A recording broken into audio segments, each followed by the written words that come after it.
Salam cerdas, Ibu Bapak, saudara-saudara yang saya hormati. Sesi komentar berita kanal Awali Rizki kali ini menyoroti keputusan Menteri Purbaya tentang dana desa yang dialokasikan untuk Kopdes ya, Koperasi Desa Merah Putih. Banyak yang memberitakan beberapa hari yang lalu sudah, tapi berita terkininya sudah ada peraturan Menteri Keuangannya. Itu yang saya bacakan, yang disampaikan oleh Bloomberg Technos pada tanggal 16 Februari jam 17.40. Judulnya, Purbaya rilis aturan 34 triliun dana desa untuk Kopdes. Ada gambar ilustrasi salah satu kantor Koperasi Desa Merah Putih. Lalu ada gambar uang ya, ini ilustrasi diolah. Nah, beritanya begini, Menteri Keuangan Purbaya Yudi Sadewa menerbitkan kebijakan baru, yakni mewajibkan 58,03%, berarti lebih dari separuh ya, atau sekitar 34,57 triliun dari pagu anggaran desa senilai 60,57 triliun untuk program Koperasi Desa atau Kopdes Merah Putih.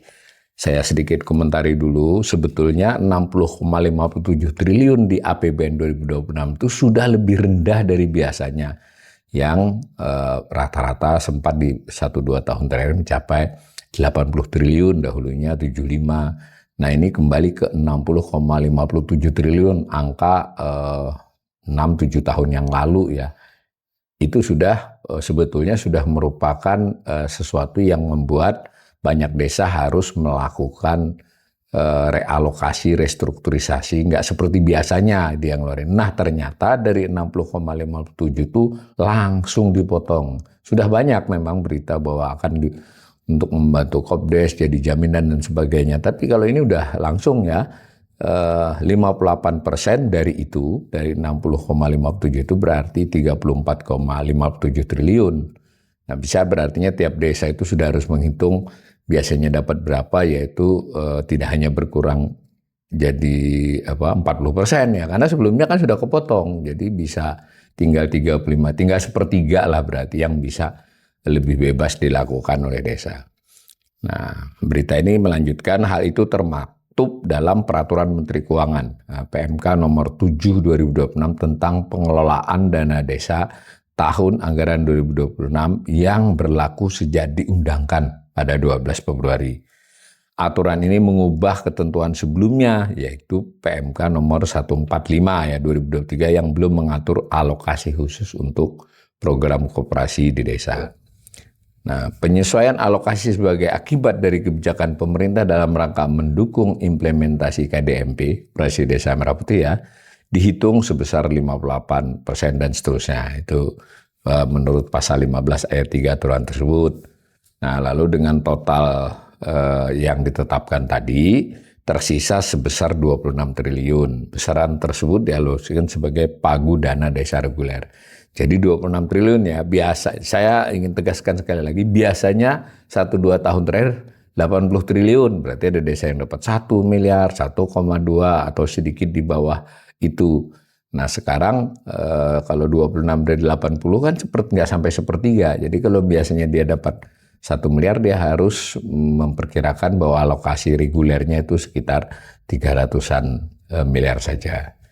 Dan seterusnya. Dan bahkan di sini dikatakan di aturan dana desa diutamakan penggunanya untuk mendukung pembangunan berkelanjutan, dukungan implementasi KDMP, ya semacam itu ya. Nah penggunaan dana tersebut secara terperinci diarahkan pada pembayaran angsuran dalam rangka pembangunan fisik gerai, pergudangan dan kelengkapan Kopdes Merah Putih. Jadi sekarang sedang dibangun, ada yang sudah selesai, ada yang masih proses, ada yang baru persiapan pembangunan fisik ya, gerai, gudang, lalu kelengkapan. Kelengkapan dalam hal ini bisa dikatakan adalah kelengkapan fisik ya peralatan begitu ya. Nah itu dibiayai kan, Agrinas yang menjalankan. Agrinas bisa mendapatkan pembiayaan dari bank atau dari Danantara, kita belum terlalu persis tahu ya, tapi beritanya begitu. Nah, untuk membayar cicilannya itu pakai dana Kopdes Merah Putih tadi, itu kira-kira. Sudah, tapi dipotong duluan, jadi bukan diangsur oleh desanya ini. Dalam pasal 20 ayat 1, penggunaan dana desa diatur utamanya untuk dan seterusnya ya. Nah, kemudian penguatan desa berketahanan iklim. Jadi ada juga earmarkingnya yang sisa tadi sekitar 26 triliun atau sederhananya untuk masing-masing desa kisar 30-35% dari biasanya dari tahun lalu atau tahun 23, 24 ya. Ya 24, 25 lah begitu. Ini masih lagi ada soal ketahanan iklim, tangguh bencana, peningkatan promosi dan penyediaan layanan dasar kesehatan skala desa. Nah, jadi selain dukungan kepada KDMP, jadi tentu dengan cara begitu nyaris tidak ada lagi tersedia ruang untuk misalnya inisiatif desa untuk ngapain-ngapain, itu saya kira sudah berat ini. Nah, di aturan lain bahkan sudah dipastikan kalau untuk operasional itu hanya 3% ya. Jadi kalau biasanya 1 miliar, ini jadi 300. Kalau 1 miliar 3%-nya kan bisa 30 juta ya. Tapi kalau ketika dia sudah jadi 300 juta, 3%-nya ya berarti ya 9 juta ya untuk setahun ya. Untuk operasional.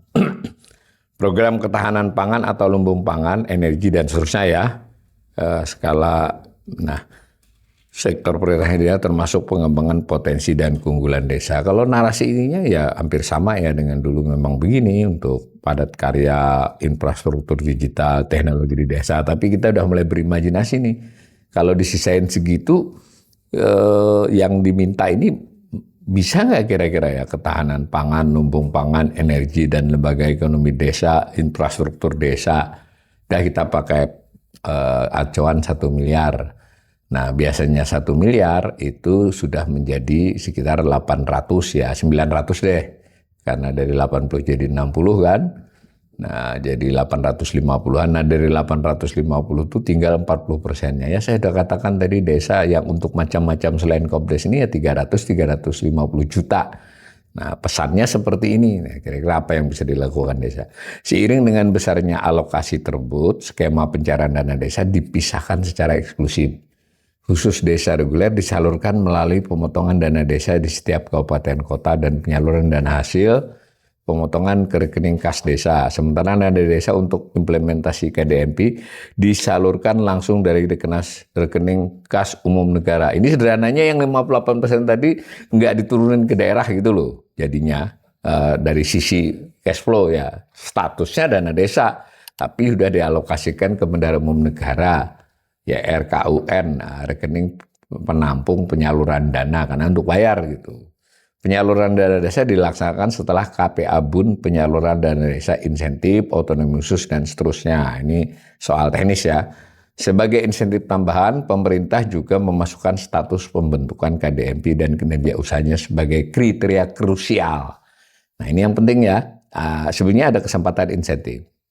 Insentif berarti tidak dari alokasi dana desa, itu bisa dari belanja lain-lain ya di BUN. Kalau desa tersebut kinerja usaha KDMP-nya berpeluang baguslah, berpeluang mendapatkan kucuran tambahan berupa insentif desa yang diambil dari alokasi dana sebesar 1 triliun yang dihitung pada tahun anggaran berjalan. Jadi ada cadangan ya. Saya tidak tahu ini yang 1 triliun ini bagian dari 60 triliun apa bukan, ini nggak jelas dari sini, dari berita ini. Nah, sekedar catatan dilaporkan oleh Menko Bidang Pangan, sudah ada 30.000 Kopdes Merah Putih yang akan selesai dan beroperasi pada tahun ini. Nah, ini sebuah pernyataan yang juga menurut saya masih samar. Tahun ini Desember apa Maret gitu ya, Februari ini 30.000. Tadi kan 80.000, jadi belum ya, target total kan 82.000. Jadi belum 20.000-nya ini berarti kita tidak tahu 82.000 ini jelas tidak tahun ini kalau menurut berita ini. Nggak tahu kalau nanti dipercepat. Ini yang diestimasi menyerap 20 pekerja saat pembangunan. Jadi waktu dibangun memang pembangunan Grab dan lain-lain itu di setiap desa itu 20 pekerja. Kalau ini oke aja ya. Tapi kan tidak bersamaan. Bagaimana kalau tukangnya pindah? Dan kita juga harus punya informasi ya. si pekerja tersebut dibawa Agrinas dari mana, apakah di daerah sekitar atau malah memang sudah bagian dari pemborong, karena Agrinas kan mesti bekerja sama juga dengan para kontraktor. Lalu kalau dia pindah-pindah di setiap desa ya nggak bisa 20 kali 82.000 ya. Jadi kita juga harus menurut saya masyarakat berhak untuk memberikan informasi. Apakah pembangunan di tempatnya itu membuat mereka ikut bekerja. Pada saat pembangunan ini belum jalannya Koperasi Desa Merah Putih ya. Atau sekurang-kurangnya apakah mereka terlibat dalam suplai tertentu, misalnya warung makanan kayak apa kayak untuk para tukang itu. Nah, jadi ditutup lagi oleh Bloomberg ini dari total 83.297 itu diharapkan menjadi penggerak ekonomi rakyat sekaligus pengumpul atau optaker hasil produksi masyarakat. Nah ini yang konsep awal ya. Jadi apakah Kopdes akan menjadi optaker? Jadi ada produksi desa tersebut dijual oleh Kopdes baik di situ maupun dibawa keluar. Jadi kan menjadi pengumpul kan. Nah, bagaimana kalau yang terjadi itu nyaris tidak berjalan? Yang berjalan adalah menyalurkan barang-barang dari luar desa tersebut untuk menjadi konsumsi desa tersebut. Kalau itu adalah seperti gas melon, pupuk itu wajar ya. Bagaimana kalau barang-barang lain? Dia tidak menjadi optaker. Jadi ide seperti ini udah oke, bisalah kita pahami, tapi tetap nanti di pelaksanaannya yang bagaimana. Mudah-mudahan tidak berlangsung dengan cara kejar target, secepat-cepatnya bangun, secepat-cepatnya dimulai, tapi konsep asli, konsep dasar awal inisiasi Kopdes untuk menggerakkan perekonomian desanya justru menjadi terabaikan. Yang ada adalah desa menjadi konsumen dari barang-barang dari luar desa tersebut. Itu yang kita khawatiri. Mudah-mudahan yang terjadi benar-benar menggerakkan ekonomi desa.